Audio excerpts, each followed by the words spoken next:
काल एक व्हिडिओ असा बघितला की त्याच्यात एका मुलाने दुसऱ्या मुलाला विचारलं की एखादी गोष्ट जर बदलायची संधी मिळाली तर तू काय बदलशील. तर थोडाही विचार न करता त्या मुलाने सांगितलं की मला ना माझं कुटुंब बदलायला आवडेल, माझी फॅमिली बदलायला आवडेल मला. तर म्हणजे त्याच्या खाली कमेंट अशा होत्या की प्लीज शेअर युअर लाईफ, सांग की काय तुझ्या आयुष्यात असं घडते की तुला तुझी फॅमिलीच नको आहे, म्हणजे इतका तुला त्रास होतोय. तर अशा खूप साऱ्या कमेंट्स होत्या.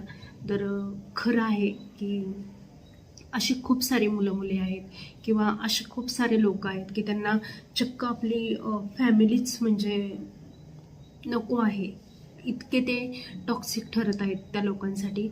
तर जगात सगळीकडे दिसतं तशा गोष्टी नसतात.